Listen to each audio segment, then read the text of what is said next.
2026 সালে গ্রীষ্মে বসতে যাচ্ছে ফুটবলের সবচেয়ে বড় আসর ফিফা ওয়ার্ল্ড কাপ 2026।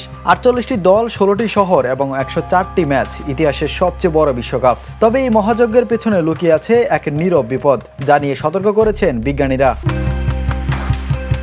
গবেষণা প্রতিষ্ঠান লাভবার্গ ইউনিভার্সিটির একদল গবেষক জানিয়েছে, এই বিশ্বকাপে খেলোয়াড়দের সামনে থাকবে 4টি বড় পরিবেশগত ঝুঁকি: চরম গরম, উচ্চতা, ভ্রমণ ক্লান্তি এবং দূষণ।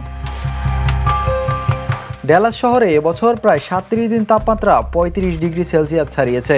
বিশেষজ্ঞরা বলছেন, এই শহরের তাপমাত্রা ইতিমধ্যেই ফিফার নির্ধারিত নিরাপত্তা সীমা ছাড়িয়ে গেছে। গবেষণায় দেখা গেছে, 16টি শহরের মধ্যে 14টিতেই মাঠের তাপমাত্রা নিরাপদ সীমা অতিক্রম করতে পারে। ফলে খেলোয়াড়দের স্প্রিন্ট কমে যাওয়া, সিদ্ধান্ত নেওয়ার ক্ষমতা হ্রাস এবং হিটস্ট্রোকের ঝুঁকি বাড়বে। মেক্সিকো সিটি সমুদ্রপৃষ্ঠ থেকে প্রায় 2240 মিটার উঁচুতে। এখানে বাতাসে অক্সিজেনের পরিমাণ কম থাকায় খেলোয়াড়দের শরীর দ্রুত ক্লান্ত হয়ে পড়ে এবং পারফরম্যান্সে বড় প্রভাব পড়ে।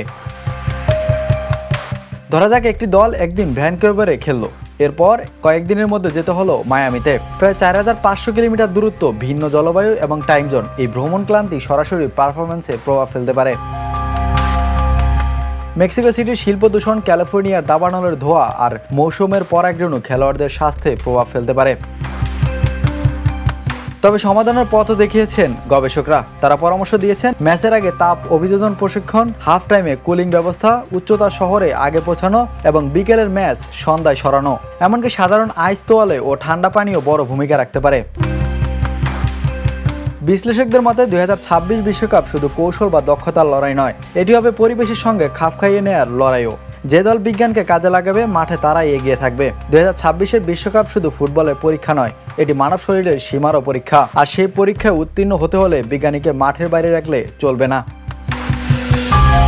Imran Hossain, the news.